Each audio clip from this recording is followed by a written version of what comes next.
You think of psychology for its very important role treating clinical issues like depression and anxiety. But about half the research published nowadays in psychology is not for clinical issues. It's for how do people thrive? How do you reach high performance? What makes people happy? This really matters. It leads to higher performing organizations. So you start thinking, how do I increase engagement? How do I maintain positive relationships between members of my team? How do I infuse meaning in the business? How do I communicate meaning? And how do I think of longer term goals? We need to think 10 years ahead. Welcome to Leadership, the podcast where leadership meets real-world insights. In each episode, you can eavesdrop on exclusive conversations with top thought leaders, best-selling authors, and experts in leadership, communication, relationships, culture, and everything else that shapes your effectiveness in the workplace and in your personal life. Leadership is here for you. Now, here's our host, himself a seasoned coach and best-selling author, Dr. Roger Dean Duncan. Hello, everyone. Welcome to Leadership, the podcast where we unpack the ideas of disruptors, deep thinkers, and creative catalysts who are reshaping how we lead, how we learn, and how we live. In this episode, my guest is Sébastien Page. Sébastien is the Chief Investment Officer at Rowe Price, a global investment management firm. Sébastien oversees a team of professionals who manage more than $500 billion of investments. But Sébastien is much more than a numbers guy. He's an award-winning research author who's known among business leaders and ambitious professionals for making complex ideas practical. His latest book, The Psychology of Leadership, comes from years of collaborating with a sports psychologist and field testing insights in the Fortune 500 world. If you're looking for a practical edge in performance and personal growth, this episode is for you. Sébastien Page, welcome to the Leadership Podcast. Roger, what a fantastic intro. Thank you. I'm super excited to be doing this with you today. I'm excited to have you. Now, you say the psychology of leadership requires people to understand themselves so they can understand others. You say it's about empathy, leading by example, and personal resilience. If all that is true, and I believe it is, why do so many of today's leaders behave as though they did not get the memo? Well, you're certainly starting strong with the questions. That's an awesome question.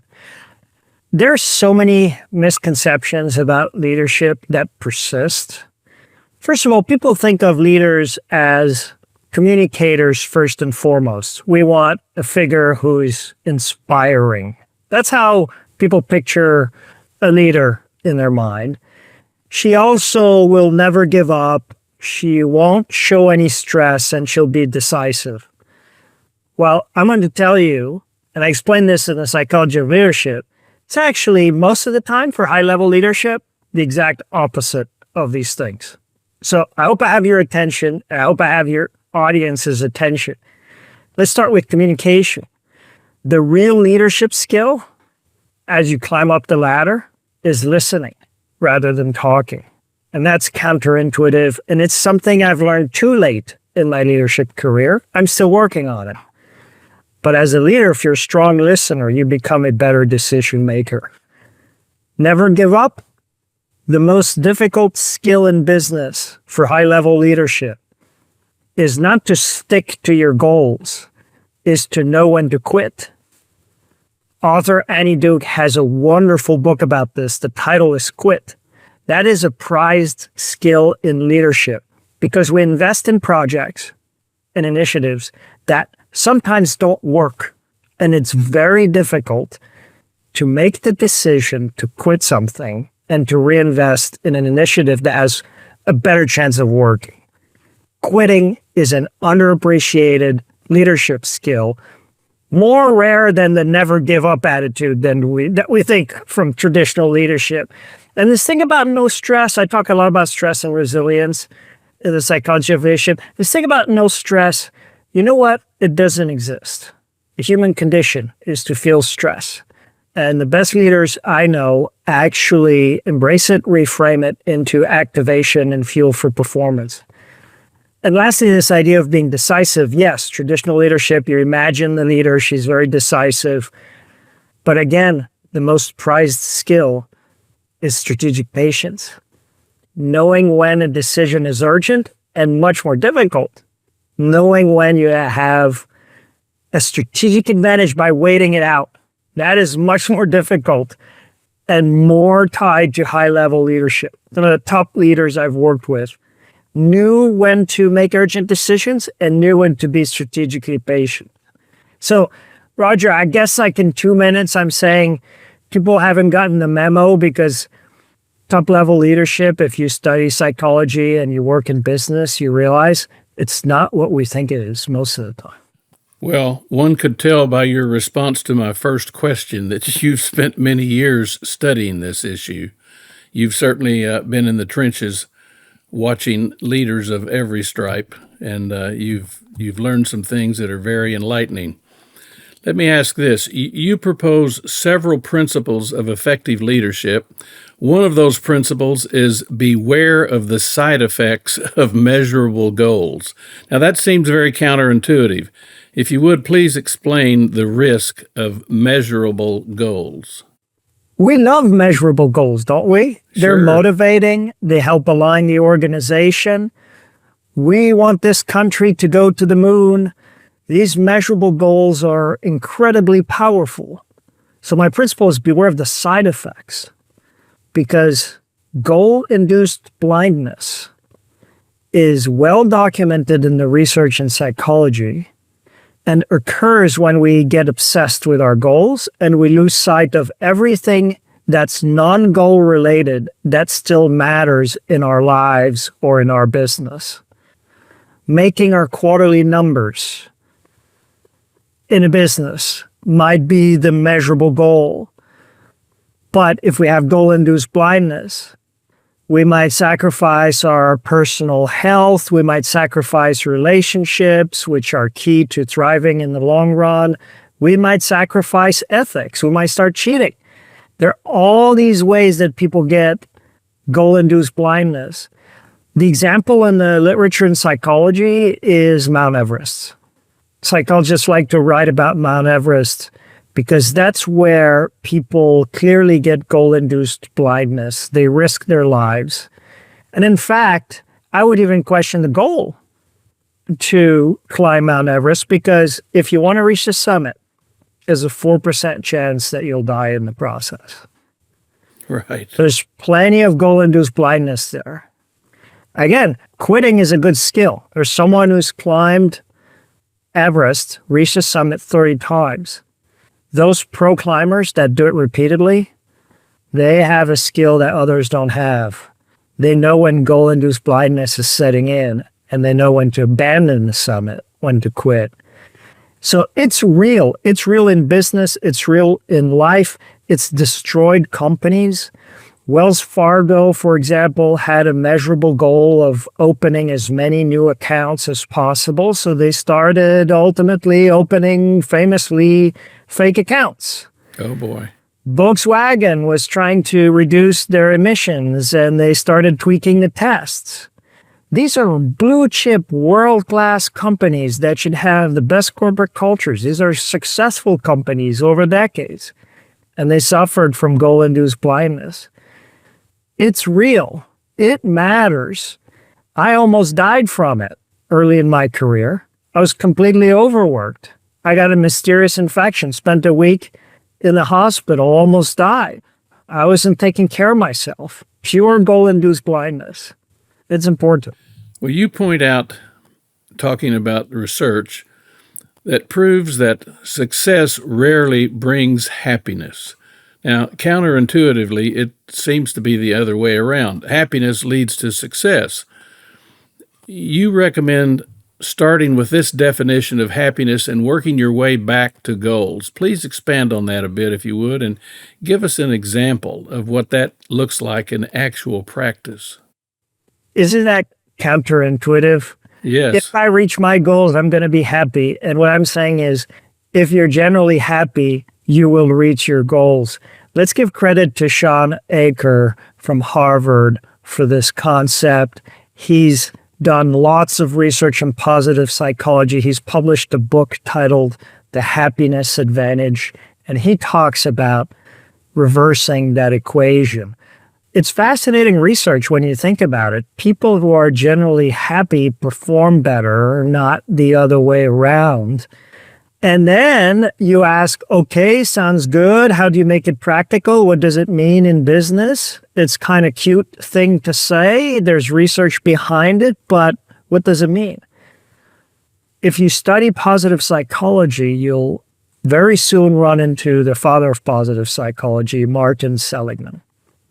I don't like acronyms. I think we use them too much in business, too much in technology for sure. But there's one acronym from positive psychology I absolutely love. When I was doing this research, it's PERMA, P-E-R-M-A. It speaks to what makes people thrive in the long run.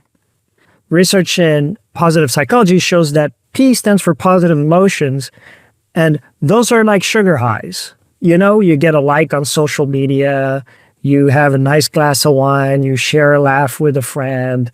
They're wonderful, but they're short-term, and we tend to focus on this, and we tend to ignore IRMA, the rest, what actually makes people thrive and increases long-term well-being.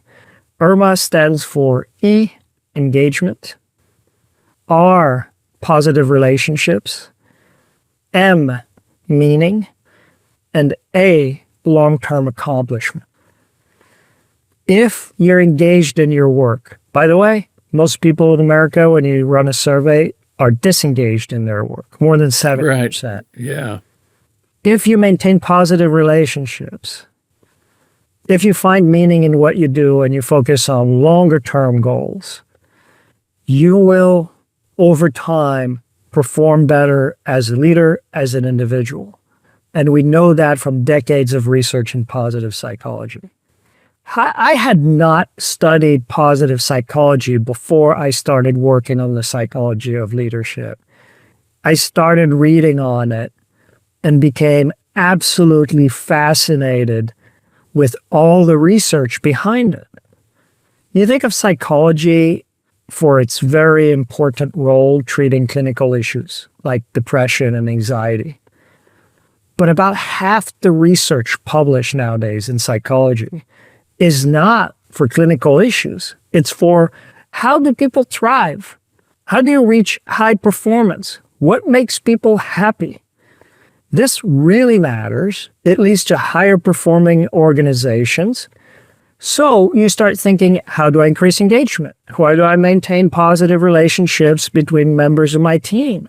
How do I infuse meaning in the business? How do I communicate meaning? And how do I think of longer term goals? We're way too short term in business. We need to think 10 years ahead. We need to think longer term. So that's how this all comes into practice. And for each of these letters, E-R-M-A, there are practices you can follow to increase performance through this counterintuitively reversed equation. Happiness will make you successful, not the other way around. Sebastian, you quote Simon Sinek as saying, people don't buy what you do, they buy why you do it. How does focusing on the why help leaders bring out the best in others? Oh, I love that question. Simon Sinek is a famous leadership, I almost hesitate, but I will say guru. I like him a lot. I respect him a lot. He's an outstanding communicator, but I kind of have sometimes a love-hate relationship with the way he communicates some of the concepts. But here, Sinek is absolutely right to the point where the why, find your why, has become a cliche in the corporate world. It's used in marketing campaigns as well, and it's overdone. But Sinek has a wonderful example of the Wright brothers to make the point here. His point is the Wright brothers invented flight. airplane. They did not want, according to Sinek, and I think that's historically verifiable, they did not want money or fame. Really, that's not why they got up in the morning every day. And they had competitors who were better funded than them. But for the Wright brothers, and if you look at what they said and what they wrote, it was about, we need to master flight. We need to figure this out. An absolute sense of overarching mission. And they would say, that's why we get up every morning. We want this to work. This will be so exciting for humanity. It's a pure example of having sense of meaning, and it led to them overcoming obstacles, working harder, faster than competitors who had more money trying to do the same thing. Of course, their biggest obstacle was gravity. That's a pretty good one, isn't it? Yeah. And they overcame. I really like what Sinek has done ultimately. There's more nuance when we talk about meaning, and we need to bring it to the workplace in more practical ways, which is part of what I'm trying to do here.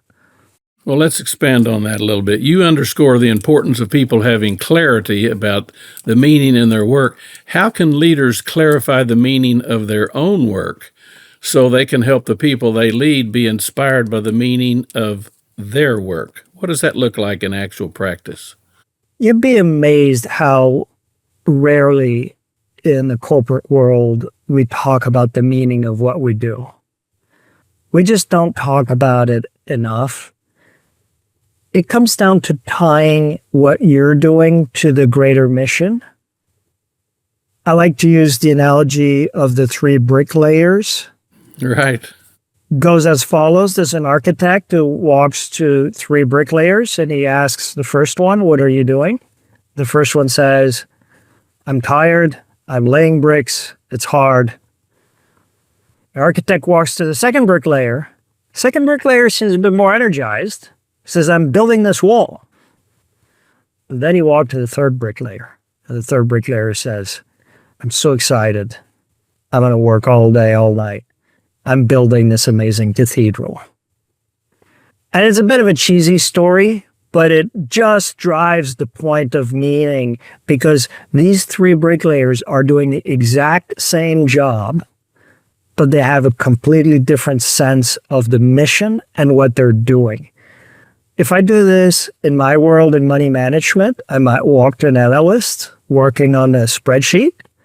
They might say, oh, I'm debugging the spreadsheet. I might walk to a second analyst. They might say, I'm finding ways to outperform the markets. I might walk to a third analyst who might say, I'm basically building better retirements for people. I'm finding ways to invest money that people will retire with more money, will have more financial security, will put their kids through college. The 3 analysts are doing the same thing. Right. So how often do we think about that in business? Almost never. How often do we talk with an analyst about, hey, here's what we're doing here? Just not enough. Well, the same thing can be said about interpersonal relationships. You know, small talk is not, the purpose is not just to fill time. Small talk can often be very helpful in helping people be more comfortable, feel more safe, all of those things. Yeah, small talk is not just small talk. It's a human connection. And Sure. It really matters.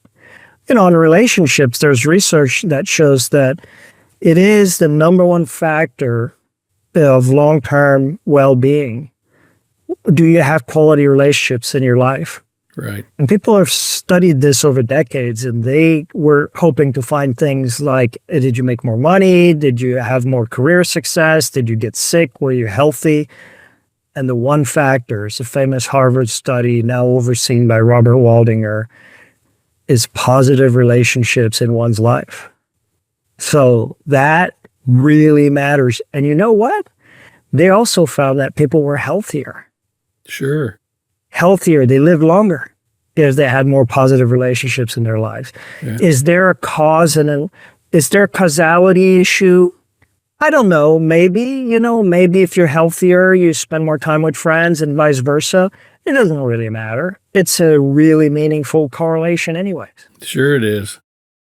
Well, now, you quote philosopher Soren Kierkegaard as saying, life can only be understood backwards. How does that orientation apply to someone aspiring to be an effective leader?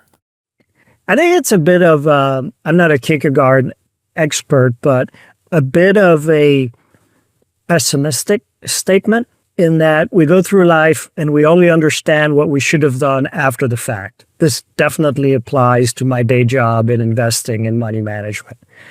I'm making decisions under uncertainty. I'll only know backwards if those were the right decision.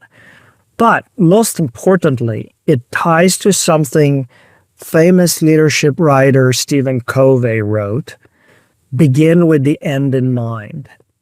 Covey's point was, if you have a long-term vision of what you're trying to do with your life, and you begin with that, two things will happen. You'll become more resilient to the day-to-day setbacks because they don't matter as much as you think if you look at it from the end point that you're trying to drive to. And second, it'll guide your decisions and your values day to day. You'll behave in a way that's aligned with your long-term mission. Philosophers, now the book, The Psychology of Leadership, is about research in psychology. I touch on philosophy a little bit, but there's a school of thought in Stoicism that suggests the Stoics were not depressed, they were not dark people, but they frequently talked about the fact that life is finite, that you're going to die one day. And there's actually comfort you can find in that. That's the ultimate end in mind. But there's actually comfort in that. And what you begin to think about, going back to what we talked about earlier with positive psychology and PERMA, is IRMA, engagement, right, relationship, meaning, and accomplishment. I don't know if this works for podcasts, Roger, but someone told me once, I do a lot of public speaking, that people remember about 10% of any public presentation. And I hope people remember more of a podcast. But if that is the case, statistically, that people just remember a little bit, the takeaway from this one, in my mind, should be how IRMA is the key to long-term well-being: engagement, relationship, meaning, and accomplishment. Well, one of many advantages of this podcast is that people can rewind and listen to it again. Good point. Hopefully we'll make it so good that people will listen, like the movie Titanic, like people will come back to it a few times. Right. Now, Sébastien, you say self-awareness is the cornerstone of leadership. How can leaders cultivate self-awareness intentionally, deliberately? I really like that question because feedback is super important in the workplace. But also, if you think about it in life, it's less formal, but family members need to give each other feedback. Teammates in sports teams need to give each other feedback. The coach needs to give the players feedback. Feedback is a key to self-improvement. And you know what? We all hate it. People hate it. It's super threatening if someone comes to you and says, "Can I give you some feedback?" If I hear that, my mental boxing gloves are raised. It triggers a fight or flight response. Enters Dr. David Rock, famous neuroleadership expert. I think he's basically invented the field of neuroleadership. He looks at how the brain works and finds principles to apply to leadership. He did this research where they would hook people up to all sorts of monitors responding to your body temperature, your heart rate, your breathing, looking at your stress response. And they found a little tweak on the feedback process that changed everything, actually made it much less stressful for the people giving the feedback and for the people receiving the feedback. Just one little tweak, proven by the research, makes feedback easier and more effective. Your change initiative has the budget. The strategy looks solid, and everyone's nodding along in the meetings. But for some reason, it's going nowhere. Dr. Roger Dean Duncan knows why. After 40 years in the trenches with top business leaders, he knows that change fails when organizations lack the right foundations: trust, accountability, and real communication. Dr. Duncan's free 10-minute assessment shows you exactly where your organization stands. Answer a few straightforward questions that reveal your true change readiness level. Don't waste months discovering the hard way. Get your free assessment today at leadershop.net/change. Again, that's leadershop.net/change. What is that tweak? You have to ask for it.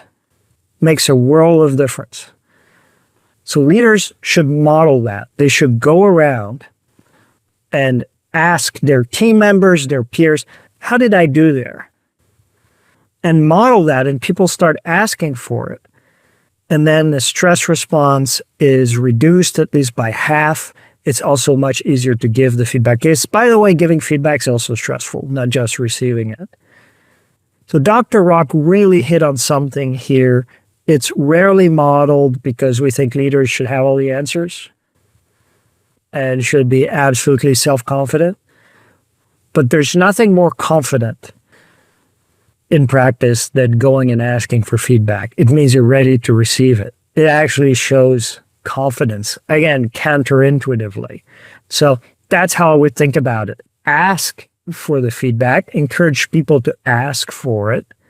Thank you, Dr. David Rock. It actually works. Well, I've seen a number of leaders over the years who practice that very well, and it works better as they go along and establish that pattern. The first time they ask somebody, could you give me some feedback? They might get nothing but positives. Oh, that was wonderful, etc. But then they say, well, could you be more specific? What might I have done to make it better? What could I do differently? And when they say that with genuine sincerity and people sense that, then it's a lot easier to get feedback the next time. And that behavior contributes to their reputation as being someone who really wants to know how can they personally get better. And that increases the, as Amy Edmondson would say, the psychological safety in the workplace. Absolutely. So many benefits from doing that. I could not agree with you more that it will be counterintuitive at the beginning. First time you ask, people will give you compliment. So you're absolutely right. In practice, you need to make it an ongoing activity, an ongoing practice. Right. So how do you see the balance between accountability and empathy? We hear a lot about both of those. What's the balance look like? I think of accountability as telling someone you are capable. With it comes delegation. People really want you to delegate decisions to them, but with it comes accountability. So you will have independence in making those decisions, but we're going to measure you on the results. That's how I think of accountability, going together hand in hand with delegation. With empathy, you're basically telling someone, I understand that you're human. And you get to know someone as a human being, and you understand the challenges of the job. And that goes back to the best leaders are actually the best listeners, not necessarily the best talkers. Right. So that's how I kind of draw the line between the two. But the two are related and both important skills for leadership. I think one of the myths out there is that some people have it backwards. They somehow think that the best leaders are those who are the best talkers rather than the best listeners. You started off this conversation by talking about the importance of listening. I think that is a skill, that's a mindset, it's very much underestimated, underappreciated. Yeah, and to be clear, communication skills are really important. They've served me well in my career, but we all know that. And if you want to perform as a leader, where you need to work is most likely not talking. Most likely it's listening.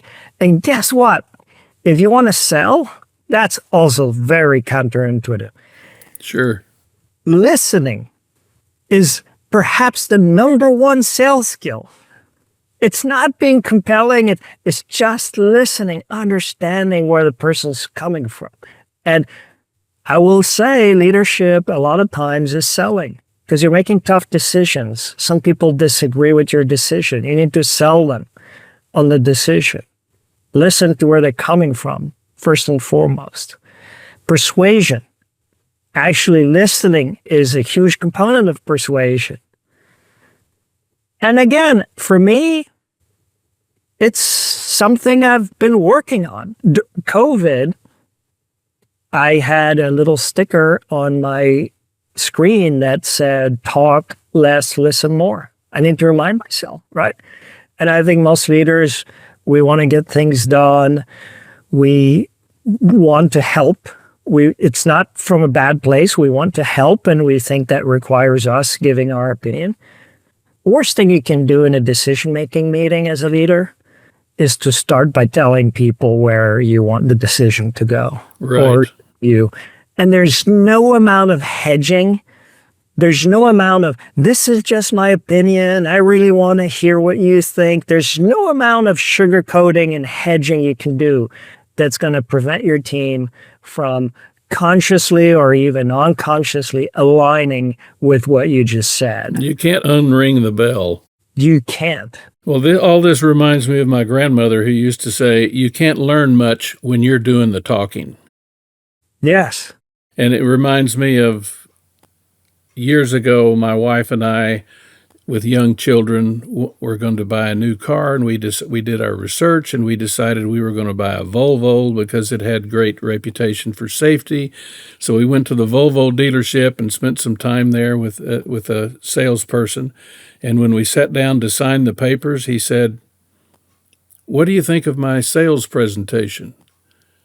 Which I thought was an interesting and brave, bold question. I said, well, Yeah.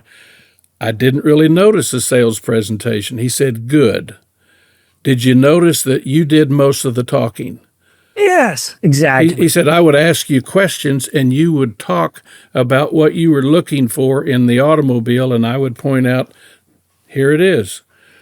So, I mean, he was a salesperson, but he was also a good leader, arguably. Certainly a good communicator, certainly a good listener. There's a book that just came out by Charles Duhigg titled Super Communicators. There's a chapter in there about persuasion.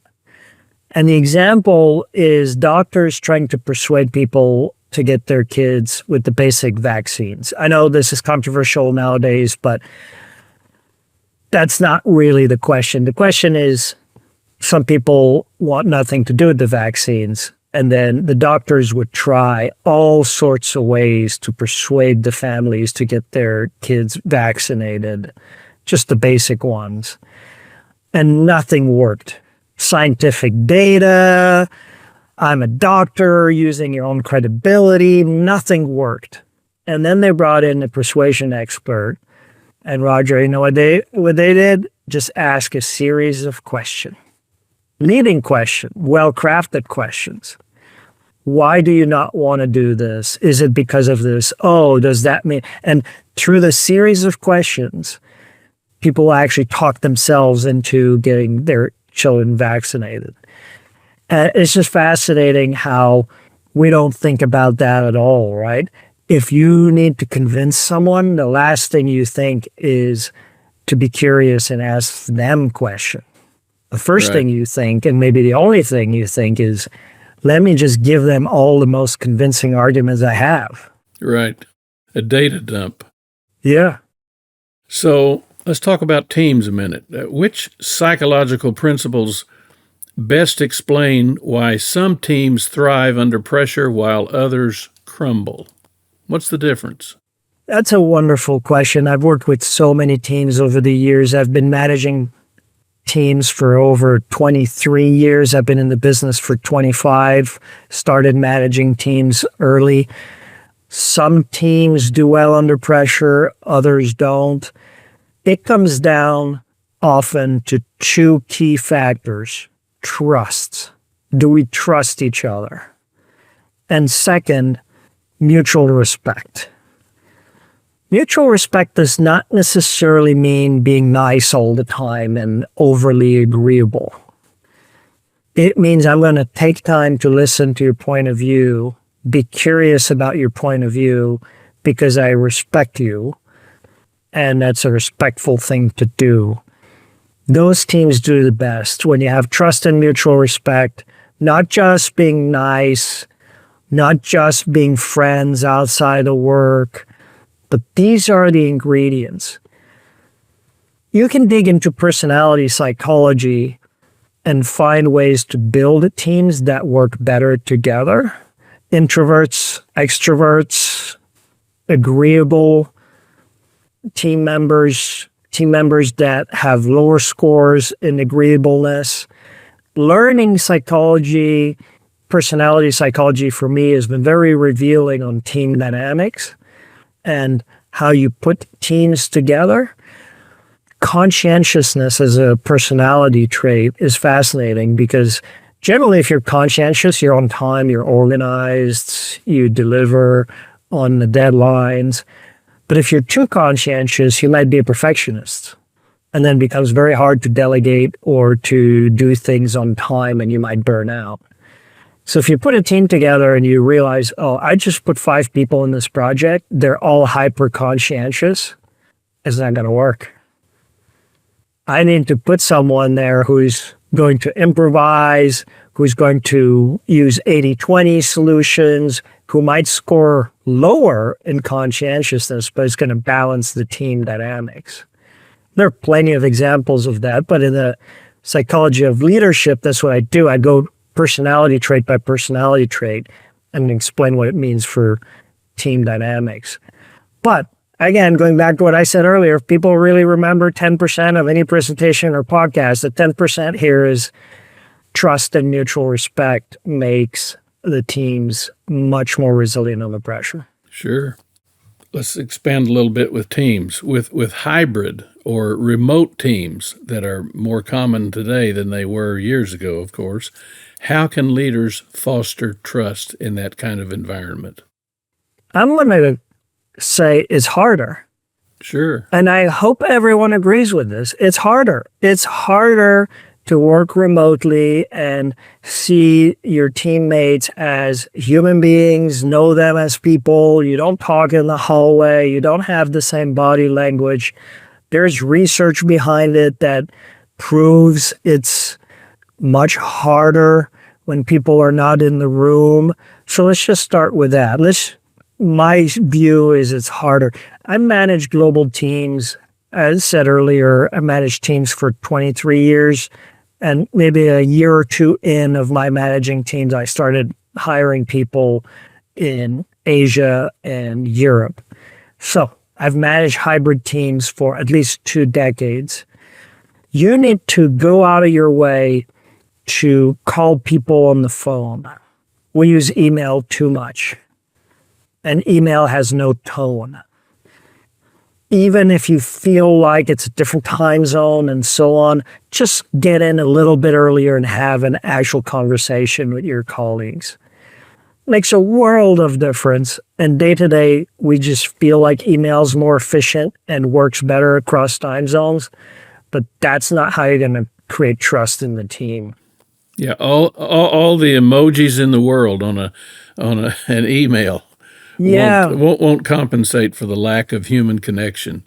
Yeah, my colleague sent me an email that I would describe as a zinger from London. And it was a few sentences that I had a hard time deciphering, but that sounded very, very critical. And I just replied, let's talk. And you can actually call people on Zoom now. Like there's a way to do that. And if they have their computer up, it'll ring in Zoom.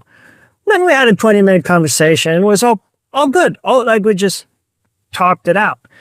So that's super important. Having offsites when you get the entire team together, if you can afford it, is definitely worth the money, even if it's once a quarter, once a year, twice a year. Those few moments will build better bonds in the hybrid teams.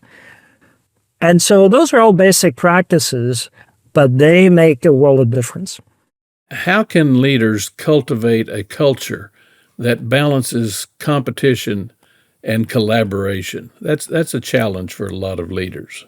Yeah, I like that because we all love collaboration. There's no company or team in the world that would say we don't collaborate. Now, some mean it, some don't really mean it. It turns out that competition can be a motivator if channeled the right way. I came across this research in psychology that shows that social comparison is a stronger motivator than positive encouragement. Now, that's interesting. Social comparison is a stronger motivator than positive encouragement.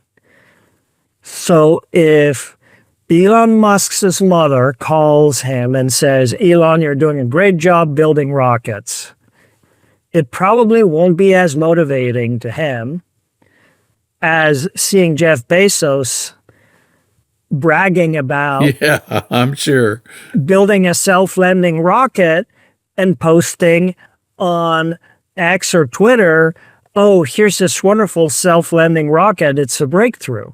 And there's an actual exchange that I put in the book, The Psychology of Leadership, between the two, because it's highly illustrative of how, again, social comparison can be a tremendous motivator. Now, that can get toxic if it's inside the company. So you want to focus the competitiveness of the team against competitors externally. But even within the team, if you gamify a little bit of the work, I launched a competition for using artificial intelligence in my team. I said, everyone, you have 4 weeks to find the best application, the best efficiency gain, and we're going to name 3 winners. That's a social comparison exercise, like who's going to be the best at uncovering AI efficiencies. Yeah. But it's used the right way in a friendly, gamified way. I'm a runner. I get up early in the morning in the dark and I go running, and I call this intrinsic motivation. No one's looking at me. I just like the mental, physical effect it has. At the same time, my best runs have been when I was racing in an actual race against other people. So there are positive and negative sides of it. It's powerful medicine for performance. Just like measurable goals, it has side effects. Social media has weaponized social comparison. It's made it addictive. It's not good for you. It's not good for teenagers. I don't want to go on a rant about social media, but just when you talk about social comparison, there's a lot of it there that's addictive, and we ought to be careful with. Exactly. But like many of the aspects we're discussing today of positive psychology and performance and leadership, there's nuance, there's side effects, and you need to use the tools in a positive way.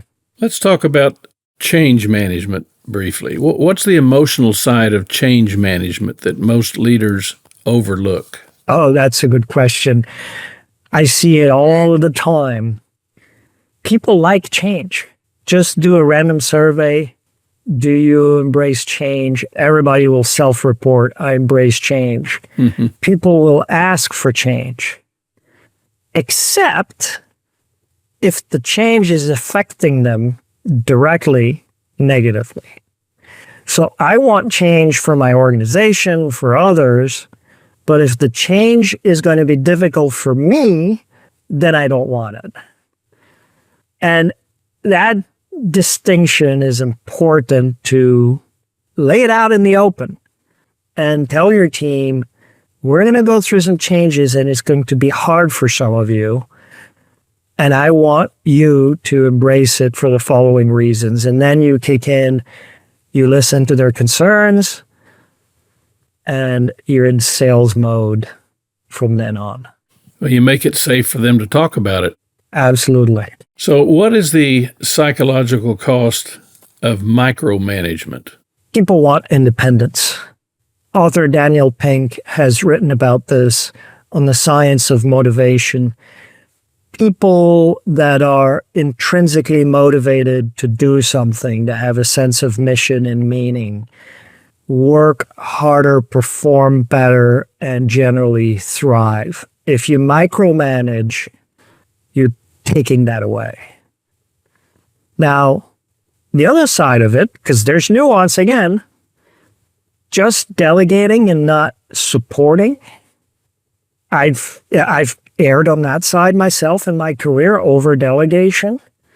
Also has side effects because people don't get the guidance, they don't get the feedback. So you want to be somewhere in between. But the psychological effect of micromanaging can be really negative because people lose their self-drive. They lose their own motivation. And if you're a parent, you probably know that you got to let your kids fail. I have 2 teenagers, one's 15, one's 17.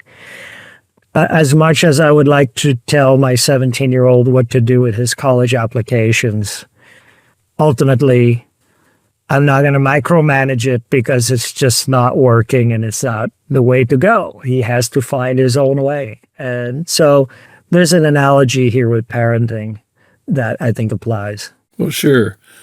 And most college students change their major at least once. Yes. So yes. And Roger, guess what my son wants to do? He wants to study psychology. Well, I can't imagine. But I'm a finance guy. That's my day job. But I'm excited for him. It's such a fascinating field. And in a world where AI is going to do a lot of things, human psychology is going to remain deeply important. And it's going to evolve and hopefully lead to better lives for people. Well, it's an exciting time to be alive, for sure. Let me ask this final question. What's one leadership myth that you would love to retire permanently? We need to retire the myth that the leader has all the answers. For sure. I don't know is something that leaders need to say more often and more confidently, because we don't know everything. Yeah. That's the myth that would retire. Yeah. I don't know, and let's figure it out together. Yep. Well, Sébastien Page, thank you so much for joining us on Leadership. As Sébastien has reminded us, leadership isn't just what you do, it's about how you think, how you feel, and how you show up in the lives of others. The most powerful transformation begins not in the boardroom, but in the mind of the leader. The question is, are you willing to do the inner work? To dig deeper into all of this, grab a copy of Sébastien's book, The Psychology of Leadership. And if you found this episode valuable, please share it with your team, your network, or anyone else who's ready to lead with more impact. Be sure to leave a review. Every single sentence, even short ones, fuels the algorithms that promote the great content that Leadership Podcast offers. And for free resources to help you in your leadership journey, go to leadership.net. That's leadership.net. Thanks again for joining us. Until next time, stay safe, be happy, and spread good cheer wherever you go. For Leadership, I'm Roger Dean Duncan.